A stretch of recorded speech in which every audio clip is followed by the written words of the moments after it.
Bonsoir à toutes et à tous et merci de rester fidèles au programme du soir sur World. Bienvenue dans Regard Croisé, le 4e numéro de cette semaine. Encore 4 sujets à aborder avec nos invités. Nous parlerons d'abord de la République démocratique du Congo. Félix Tshisekedi annonce qu'une riposte est en cours. Notre deuxième sujet concerne la CEDEAO et l'AES. Quoi que décide la CEDEAO, ce sera dans l'intérêt des populations. Troisième sujet, nous parlerons du Sénégal et de l'Union européenne, un nouveau partenariat en discussion. Puis nous terminerons bien évidemment par le Togo, 127 migrants concernés par les expulsions de Trump aux États-Unis. Et pour en parler ce soir, 3 invités sur ce plateau. Avec moi, Gabin Adjaro, vous êtes juriste et directeur de cabinet Jurist Consulting. Bonsoir Gabin et bienvenue. Bonsoir Dr Guillaume, bonsoir à mes chers co-débatteurs, bonsoir à toutes les téléspectatrices de New World TV, à tous les téléspectateurs d'ailleurs. Bonsoir surtout aux populations de Burkina Faso, surtout ceux de Ouaga, Bobo, à passer par Tinkodogo jusqu'à Dédougou. Merci beaucoup à vous, Gabin Adjaro, d'avoir répondu à notre invitation. Heureux de vous retrouver. C'est moi. À côté de vous, Emmanuel Vivien Thomy, vous êtes journaliste, directeur général de Plume Libre, également conseiller en communication politique. Bonsoir Vivien et bienvenue. Bonsoir mon cher Guillaume, bonsoir à mes collègues sur le plateau. Vous savez que depuis ce matin, la campagne électorale a commencé pour les sénatoriales du 15 février 2025. Donc, permettez-moi quelques secondes de dire que... on n'est pas en campagne, monsieur. Non, je ne fais pas de campagne. Ok, d'accord.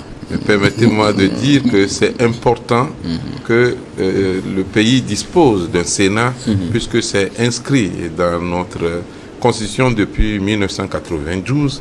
Ensuite, le Sénat a une importance particulière dans l'enracinement de la démocratie, parce qu'on sait comment les élections législatives se sont passées et quels sont les résultats concrets que l'opposition, par exemple, a eu.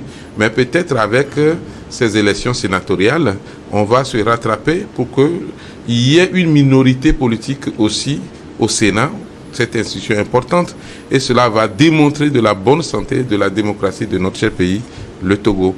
Donc les grands électeurs que constituent les conseillers régionaux et les conseillers municipaux ont une lourde responsabilité. De toute façon, ils savent que je suis candidat dans Agoy-Nivé. Merci beaucoup. Finalement, vous l'avez dit. Hein. En tout cas, merci d'avoir répondu à notre invitation. C'est toujours un plaisir. Notre troisième invité ce soir, Pasteur Edo Komi. Vous êtes le président du mouvement Martin Luther King. Très souriant. Vous êtes également le premier adjoint au maire de la commune Golfe 2. Bonsoir, Pasteur, et bienvenue. Oui, bonsoir, docteur. Bonsoir à tous et à toutes. Bonsoir, population de l'AES, Niger, Mali, Burkina. Vous voyez la joie qui m'anime ce jour. En tant qu'ambassadeur. En tant qu'ambassadeur de l'AES. Enfin, ça y est. Il l'eût cru parce qu'il y avait eu tellement de menaces, il y a eu des pressions, des menaces d'agression, il y a toutes les manipulations. Mais aujourd'hui, c'est fait et que les pays de l'AES sont là. Et font la fierté, ils font la fierté de l'Afrique. Il y a le respect qui s'impose aujourd'hui, parce que jamais on ne nous a jamais considérés comme des êtres tout en entier. Mais donc avec les pays de l'AES, ces militaires-là qui sont au pouvoir et qui se font respecter aujourd'hui et qui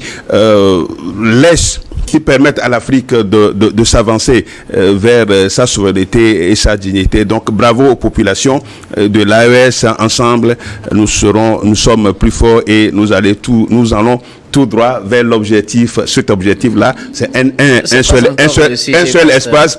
Un seul espace, beaucoup, un espace, un peuple et un destin. Merci, on va y arriver. Un espace, un peuple et un destin. Avec la République démocratique du Congo, le président Félix Tshisekedi annonce qu'une riposte est en cours.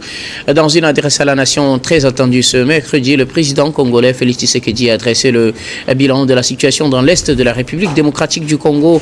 Il a profité pour encourager et saluer l'engagement des forces armées de la République démocratique du Congo à recouvrer l'intégrité territoriale de ce pays et aussi annoncer dans la foulée qu'une riposte rigoureuse est déjà en cours pour pouvoir rétablir justement cette intégrité territoriale de la République démocratique du Congo. Je commence par vous, Gabin Adjaro. Félix Tshisekedi, dans cette adresse à la nation, se veut rassurant.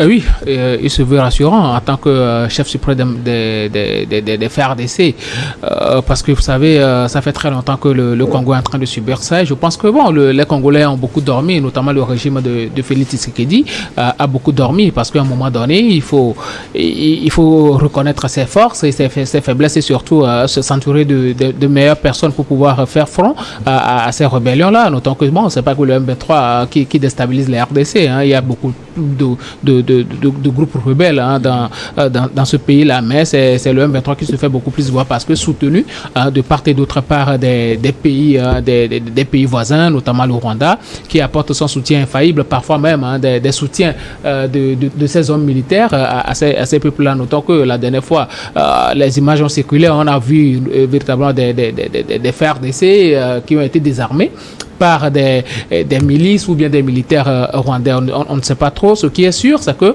le Rwanda participe activement au soutien du M23 et surtout à la déstabilisation de la RDC. Maintenant, face à cet affront, c'est à Félix Tshisekedi d'arriver à réagir, à bien réagir surtout, notamment quand on sait très bien que l'armée congolaise est une armée faible, excusez-moi de le dire, mais c'est une armée faible au apparemment. Niveau... pas apparemment, pour moi c'est une armée faible, c'est factuel en fait, parce que... Il y a une armée faible, mais divisée, surtout divisée. La division il règne, et c'est le manque d'entraînement, le manque de matériel adéquat, le manque de renseignements, et surtout aussi... Quand vous dites le manque, c'est comme s'ils ne s'entraînent pas, ils n'ont pas de matériel, ils n'ont pas de renseignements. Ils ont tous ces éléments Gabin à Djabo. Non, vous savez, construire une armée digne... Où le riz est espéré, mais... Oui, je comprends, vu l'enjeu, okay. Ce sont des soldats assez moins entraînés quand même, parce qu'une armée assez conséquente se construit au fil des ans, et la RDC n'a pas connu une certaine stabilité pendant très longtemps. Quand nous prenons la période, c'était sous Mobutu Sese Seko Wazabanga ou bien quelque chose du genre, on l'appelait Kukubendu Wazabanga, c'était sous lui qu'on avait connu une armée congolaise assez rigoureuse et forte. Mais après lui, Kabila était venu au pouvoir, il a débarqué certaines personnes et il a chamboulé beaucoup de choses, et il a fait mettre d'autres personnes à la tête de cette armée-là, cette armée qui n'était pas véritablement assez nationaliste et républicaine aussi. Après, il n'a pas eu assez de temps à rester à la tête du pays pour pouvoir construire une armée assez solide et dure. Après, son fils aussi est venu au pouvoir. Lui aussi, ce qui l'intéressait beaucoup plus, c'est de pouvoir renflouer ses propres poches, ses caisses et tout ça. Maintenant, en fait, ce que dit, il est venu quelqu'un qui ne connaissait pas réellement les réalités du pays. Il était en Occident, et puis après, par la force des choses, parce qu'il a le fils... d'être en Occident ne veut pas dire qu'on ne connaît pas les réalités. Oui, mais il n'y était pas, et puis... c'est pas une raison. C'est pas en 4 ans, oui, c'est pas en 4 ans qu'on peut arriver à poser ses jalons dans ce pays-là. C'est très compliqué. C'est pas après 4 ans, 5 ans, 6 ans de gouvernance qu'on peut arriver à connaître réellement les réalités du pays, parce que quand on te conte les histoires et quand tu vis les histoires, c'est très différent. C'est très différent. On lui a conté, il n'a pas vécu. C'est un chef d'État, il a certes les renseignements, mais c'est pas lui qui a vécu ce genre de situation. Donc aujourd'hui, je pense que il devait savoir depuis fort longtemps que son pays était en guerre et se préparer en conséquence de cause. Il pensait que c'était juste une question d'une certaine zone et tout. Aujourd'hui, si ces rebelles-là trouvent les moyens, ils peuvent attaquer jusqu'à Kinshasa. En tout cas, c'est leur objectif. C'est l'objectif. Donc, personne n'est à l'abri aujourd'hui.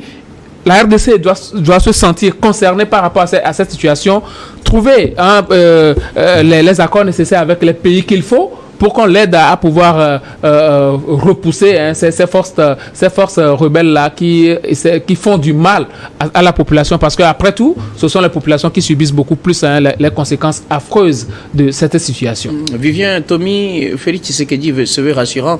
Une riposte est en cours dans l'est de la République démocratique du Congo. Objectif, recouvrer l'intégrité du territoire national.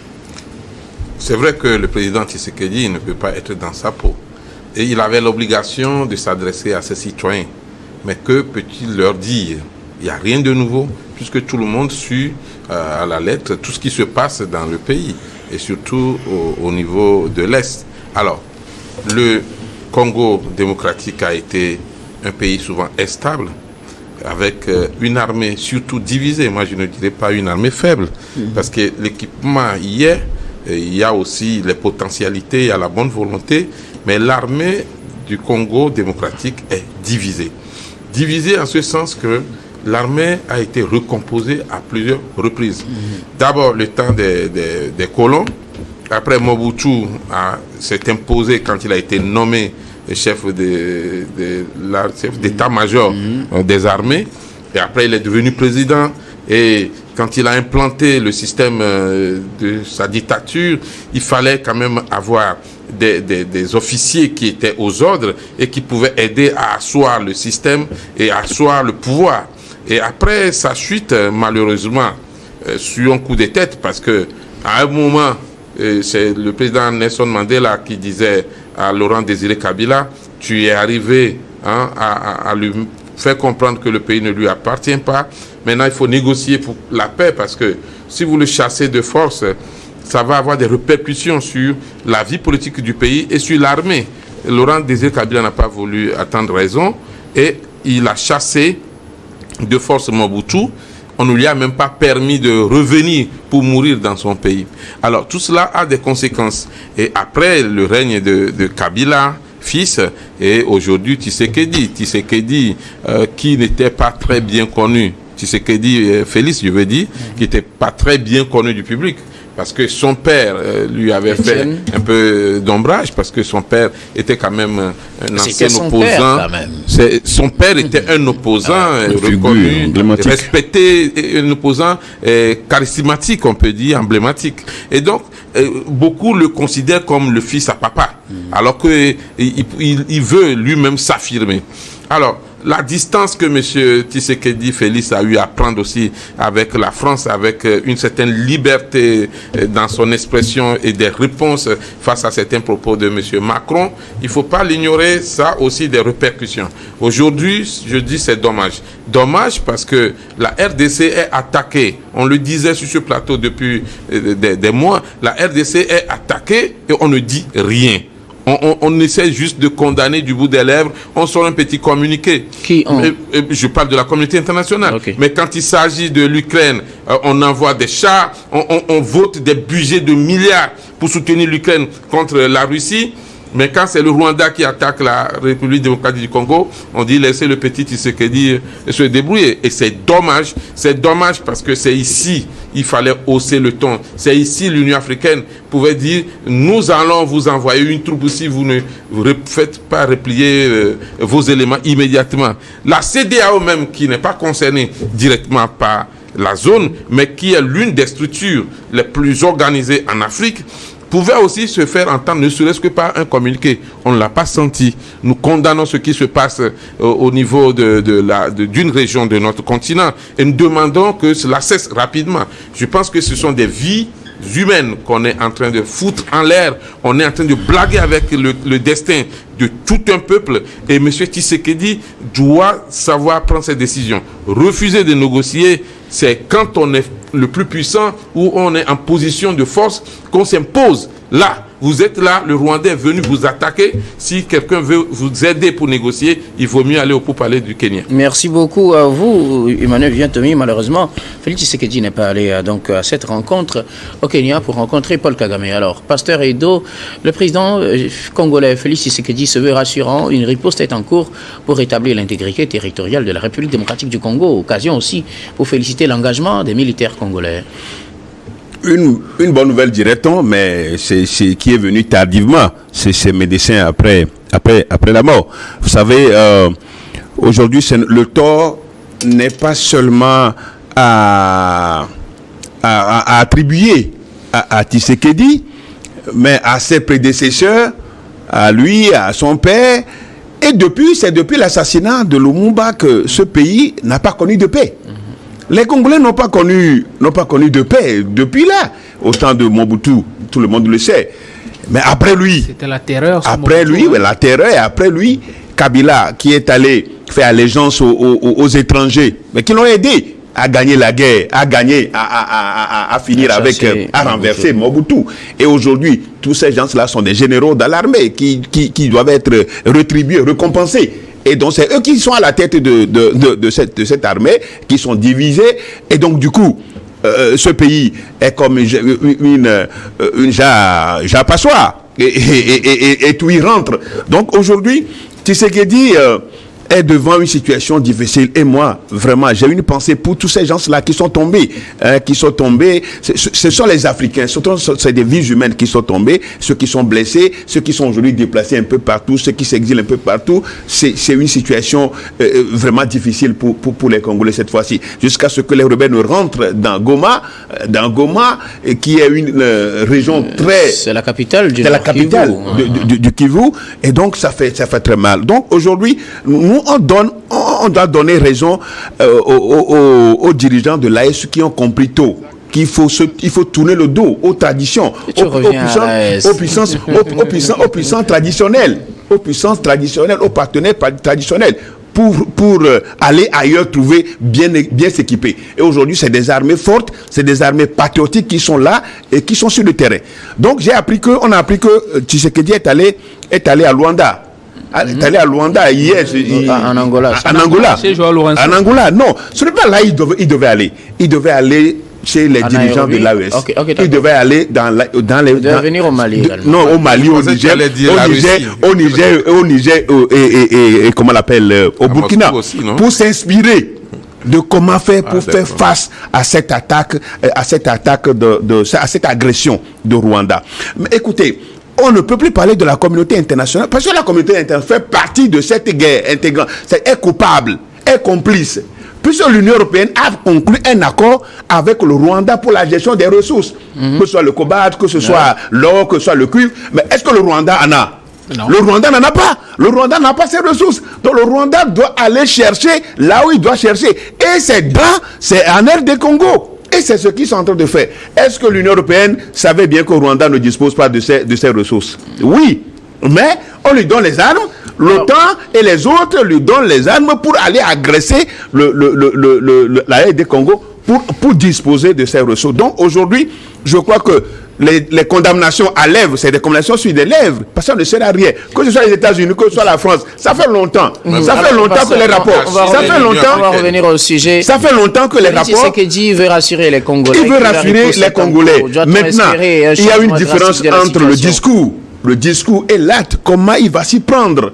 Est-ce que son armée est disponible aujourd'hui à faire face à l'affront, à faire face à l'agression du Rwanda? On ne dit rien au Rwanda. On ne dit rien au Rwanda. Personne ne dit rien au Rwanda avec tout cela. C'est dommage. Comme si la RD Congo n'est plus un pays. C'est dommage. Et l'Union africaine, les pays africains ne disent rien. On est en train d'agresser un pays. On ne sort pas le Rwanda de l'Union africaine. Il n'y a pas de condamnation. Je crois quand même que c'est dommage. Merci beaucoup à vous tous pour aille en Russie chercher les armes. Merci beaucoup. C'est là où tu voulais. On vous a compris, nous allons marquer la première pause. On reviendra tout à l'heure pour la suite de cette émission.